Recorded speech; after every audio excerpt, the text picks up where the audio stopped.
Research shows the longer you get to stay, you have a stronger mental health outcomes. When you're being disconnected from your home, it puts additional pressure. That research found that after about 5 to 6 years, whether you were in owner-occupied home or a rented home, you had approximately the same mental health outcomes. But before that, there was a real difference between renters and owners.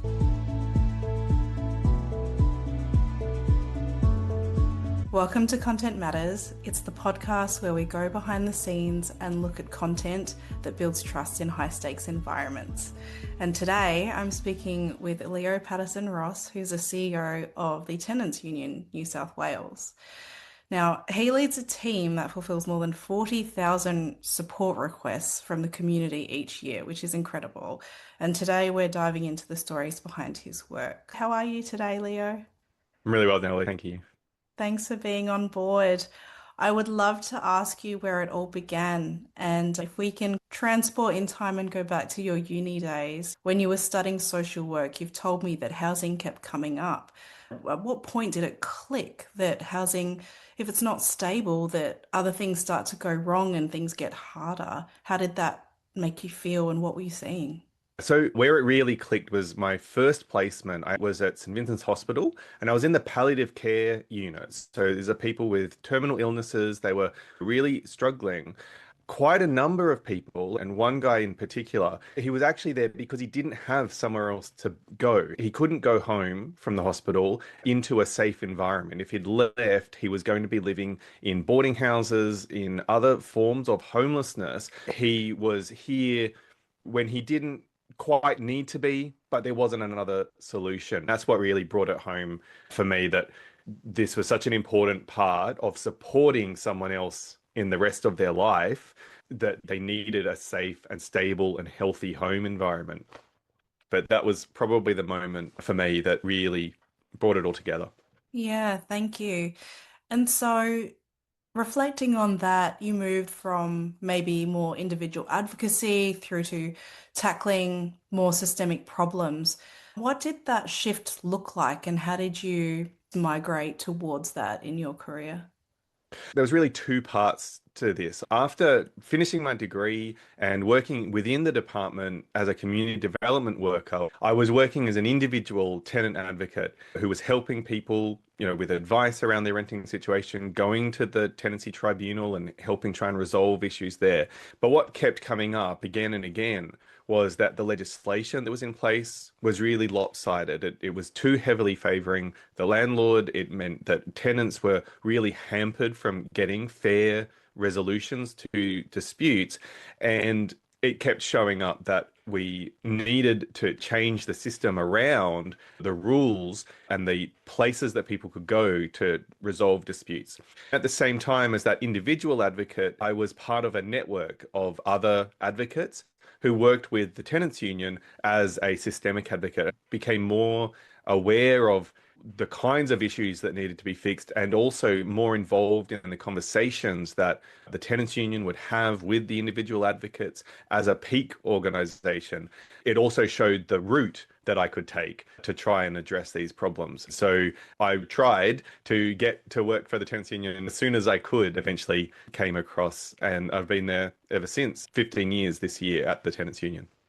Wow. So let's look at the work that you're doing today. You've described that when homes don't feel safe and people can't relax, is there an example or a time in which you've felt that in the room, or a story that you can recall now that you've been on the flip side after seeing that person in hospital?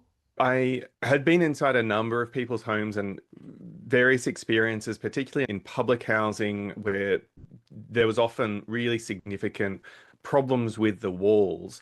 But actually, the feeling that stuck with me, I was talking to a person who sent me a video. They were standing in their living room and they had their children with them, and they were filming as their roof was caving in slowly under the weight of a storm. There was really significant rain and their ceiling had bowed down and it had started to burst. So there was essentially a waterfall coming down the inside of their living room.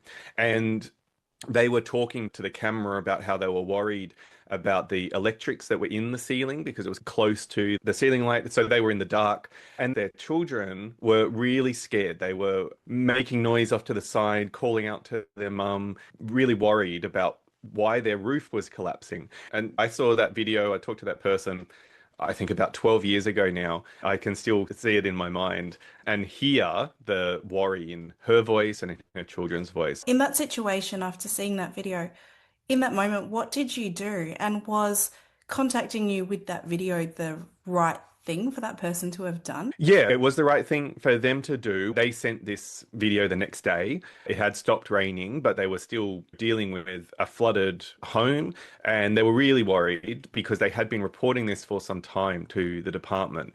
What we did is help them get in touch with people higher up in the department to say, there's a really big problem. You really need to escalate it, take it seriously. And we made an application to the New South Wales Civil and Administrative Tribunal for orders that the department carry out repairs and start negotiating alternative accommodations while this was happening. Obviously, that was a very extreme situation, but actually, it's very similar for many people, particularly when they might not have enough resources, they may not know how the systems work. They sometimes get scared about pushing too hard. They're not sure if they're allowed to ask for something more. And they might feel like they've reported this problem again and again, and it's not been taken care of. So sometimes they've been told that their housing, particularly in public housing, in social housing, they're lucky to even have this home. They should feel very grateful. It's very reasonable for the owner to hold up their end of the bargain and to make sure that place is safe and healthy. Quite a lot of our work is trying to actually encourage people to be confident, to feel like expressing what they need is a valid thing for them to do, and the system needs to meet that need or be in a real conversation about it. If we look at impact of the work that you do, we can look at the research that tells us that vulnerability around mental health improves after someone's been in the same home for about 5 to 6 years. Are there some good news stories you've seen on the other side of people who have been lucky to have a stable, safe home for that period of Mm. time? Yeah, I've certainly met people who've been able to stay even in their private rental for 10, 15, more than 20 years. The connection that they have with that place is very strong. It is their home. They've made it their space that in exactly the same way that someone would for an owner-occupied home. I think that it speaks to the importance that we all have for our home environment. They have somewhere that they really want to try and protect and keep as their safe space that has really strong, meaningful connections. Research shows that the longer you get to stay, you have a stronger mental health outcomes. When you're being disconnected from your home, it puts additional pressure. That research found that after about 5 to 6 years, whether you were in owner-occupied home or a rented home, you had approximately the same mental health outcomes. But before that, there was a real difference between renters and owners. We really need to look at how to make sure people can feel stable, feel like they can keep their home environment and make their own home in it so that they can see that it's their personal space as their protective zone against the world. That research is really fascinating. Can you specify what is this study and what are some of the other key things that you think were really interesting that came out of the work? This was research done primarily by the University of Melbourne. They were looking at a data set that's known as HILDA. It's the Housing Income Labour Dynamics of Australia, which is a really long-term study where every so often researchers talks to a range of people across Australia about a range of aspects of their life. It's not just about this housing, but it's also about what they're doing for work, how they make their households. It goes over time. So you can see changes from the 2000s to 2010s into the 2020s. We can see both how things changed for people, but also track the impacts because they're trying to get as close as possible the same group of people each time. What this research did was look at the participants in the HILDA program and what they were reporting for their mental health outcomes and what they were reporting in their housing, and then make comparisons for it. It's something that other people can access the same data and test the results and check it. It's a really solid, excellent piece of work. Amazing. You mentioned before that the story in which you received the video of a woman and her family with the rain coming through the roof. Do you think that renters understand that the tenancy union is there for them and that that's an avenue to go for support and what to do? I'd love to hear your thoughts on what the current understanding is of what structures people have to lean on. There's local services in each area, and we work together as part of a network. We try really hard to make sure that people are aware of the support. In New South Wales, there are more than 1 million renting homes, and that network is made up of about 100, 120 people. So there's a lot of renters and a relatively small team. We do have some advantages to make sure that people know that we're out here. The main one is our website, the tenants.org.au, has around 700, 800,000 individual users access it each year. We know that it's also community workers, even real estate agents access the information because we've worked really hard to make sure that it's high quality, it's really readable and accessible for people to understand. A lot of people we know access tenants.org.au, but don't necessarily know that they're reading the tenants union's material or that they're reading this information as part of the program, the Tenants Advice Advocacy Program. We want them to have the information. We want them to know what they can do. As they move through that website, they get the contact details for their local service. They get to learn more about the program and the people who are involved in it. And so many hundreds of thousands of people, around 40,000, then move on to seeking that advice, that assistance. One of the things we've learnt over the years is that people will tell their friends about the service. They'll make sure that they know if they're having a tenancy problem. But one of the challenges we've had is that people don't necessarily talk to each other about their renting problems. Sometimes people think that they're the only ones who are being treated this way or that they're having this problem. And that's part of that moving from an individual approach to a systemic approach is something that's changed in the last few years is more and more people are realizing that there is a housing system that is not working rather than it's just their house or their home that's not working. I think the website for us is about giving people the tools that they can use to resolve issues for themselves and people who have that capacity, who just need to be given some guidance and some structure. And then the people who really need someone to talk to will have that option as well. Mm. The website's so critical, and often people are coming to it maybe in a sense of stress. How does that inform how you create the content? Does that change the way in which you produce the content or how you map it out? It does. We're trying to think of a few audiences and a few different kinds of situations that people face themselves in. There's certainly people who are coming in crisis and they're often very emotional. They have a problem that's really weighing on their mind and they don't want to wade through pages and pages of information. They are coming and wanting the answer to their question. They also are needing it explained in a way that is understandable and actionable, that they can do something with rather than just have the knowledge. What we've tried to do, particularly over the last few years, is look at all our information and break it down more into sort of pieces that fit a particular situation. We know from things like Google Analytics, the kinds of questions people are routinely asking Google and trying to cater for that. We also get feedback and we ask people and we talk over the phone to a number of people. So we know what people are looking for. And so we try and write to that. We've increasingly moved from the equivalent of chapters and headings into question and answer because that speaks much more to what people are looking for. We work really hard to make sure the language isn't jargon, isn't too much legalese. We are trying to make sure that we're very accurate because people are going to take this away. They might read the information and that's the only thing they read before they put in a tribunal application or they engage in communication with their agent or landlord. So we need to be really clear so that people have clear expectations about what to expect. We do have both our regular fact sheets, our simpler English versions that are often translated then into various community languages. And we have easy English for people with intellectual disabilities.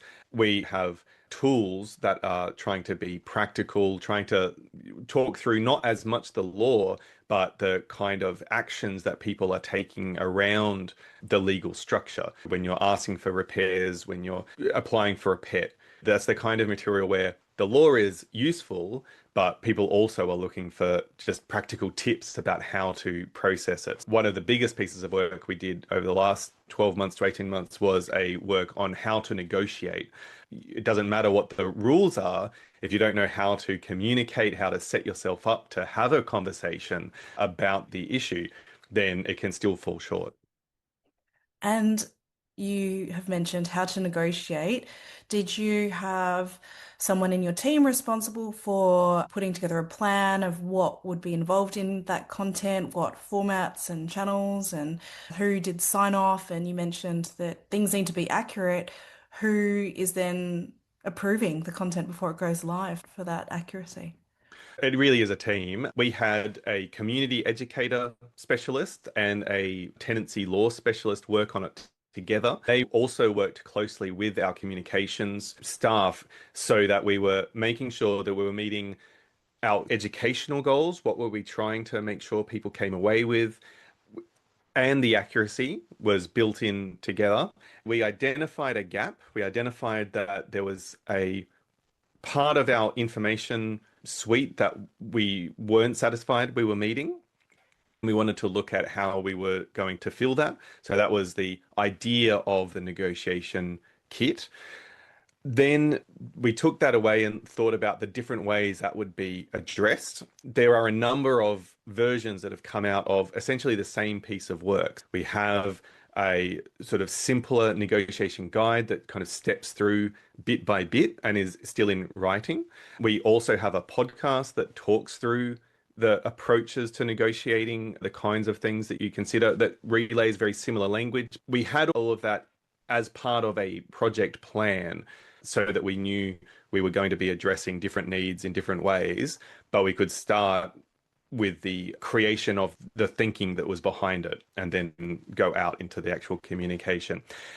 In terms of sign off, the person who was authoring parts of it knows tenancy law, is a specialist in the area, but they're also the author. So we still have our principal solicitor and myself checking over the content before it's published to make sure that it is both legally accurate, it reflects the sort of the strategies, the way we want to talk about things in our own voice, and less with this kind of project, but we're also checking for things like defamation and other concerns that we might have as publishers of anything. Is that an approach you could recommend to anyone else working together in a similar field? And looking back, would you change anything about that approach, or have you ever made mistakes where it didn't quite work? The idea of multiple authors is often helpful because you can draw out the best of both. Some people will have different strengths. And so our community educator is really strong at keeping language simple and engaging. Our legal staff are pretty good at that. You get an extra level from someone who's really spent a lot of time thinking about how to communicate with people as they grapple with new information. We often have learning opportunities where we've written it, we've published it, and then people give us feedback on it. We often test it with others first before publishing it. When we're talking about a resource that will get used by tens of thousands of people a year, we will get feedback from those people that we couldn't have got before publishing. We can at least consider the sort of things that they might share. We rarely make factual errors. We rarely make legal mistakes because we have those things checking. One thing that we often are conscious of, particularly for resources that are going to be translated into other languages, is casual metaphors, analogies. We try not to use them very often, but there are sometimes phrases that just don't quite make sense when you try and translate it. It can be tricky landing the translation of that phrase. We have a massive spreadsheet that we know when things were last reviewed. We know as well when the law changes, that often has flow on to make sure that we have to check many other pages that make a passing reference or refer to the topic. And so we have to check all of those. They're in pretty constant review. One thing that we are trying to move a little bit more towards is material like a podcast, for instance, that is more date stamped and can live as a reflection of the world in our opinion at the time, but that we don't have to go back and constantly edit because it's really clear that it's talking to the world as it is in October 2025 rather than 3 or 4 years later. So, is there something that you wish policymakers or clinicians better understood about where mental health and housing collide? We have this problem often in Australia, particularly in housing policy, where the evidence is there, decision makers, policymakers don't grasp how important something like that is in people's lives, and don't know how, particularly for a elected politician, how to turn it into something that they can use to gain re-election, to show their commitment to the community, because it can feel too wonky. What people don't know is just how important people's homes are, particularly renters. I think people know how important they are for owner occupiers. The concept of a family home is such an integral part of our culture, but they don't realize how much that impacts renters as well. It's often pitched as tenants versus landlords, and if we make things better for tenants, then there might be a cost for the owner of the property, and that is often the block where we get stuck in this binary winners and losers. That's been really unhelpful for many, many years because we haven't been able to convince everybody that housing is something that everybody needs at a really basic level to be safe and healthy. It is still pitched in a way where it's seen as almost a luxury item. If you can't rent your own place, well, you could go back and live with your mum and dad or something like that. But that's not an option for many people in the community. Describe, in a perfect world, the renter's experience. What does it look like and what do they not worry about anymore? It is really that feeling of safety, that feeling of connection to the home and the community they're in, that they feel a part of the local environment and their home, and they know that they'll be able to stay for the time that they need to and want to stay, that they can make the home theirs, that they can personalize, that they can have their artwork, their belongings, their trinkets that make a place feel safe for them. One of the worries that we really need to get away from is when your agent or landlord is trying to communicate with you, sending out a letter, ringing on the phone, that is not a cause of concern. Many people see something come in and immediately are worried that it's an eviction notice or a rent increase. And if we can get to a place where the landlord or the agent is getting in touch with you because they're trying to find out how to better help, how to better make sure that your home is a safe and healthy place, then that would really change the relationship that people have with the sort of providers of that property. Where do you think that starts? What's something that could change tomorrow to positively impact that? Does it start with the landlords or the property managers, or does it really have to come from government? At this point, it has to come from government because we are decades, if not centuries, into a particular way of dealing with property. We need to set new levels of behavior around the whole property industry. But at the end of the day, we do need agents and property owners who are engaged with this project and who want to provide a safe and healthy home and want to look at how they're going to do that. We do need to find ways to bring people along, and the people who can't come along with that, to encourage them to invest elsewhere. One of the things that we need to make sure is that just like we do with energy or water or healthcare, the people who are involved in those industries have a consensus. We know that we have to get energy to people's homes. We know it has to be stable, reliable, and safe. And everybody agrees that there are regulations, there are rules to make sure that that happens.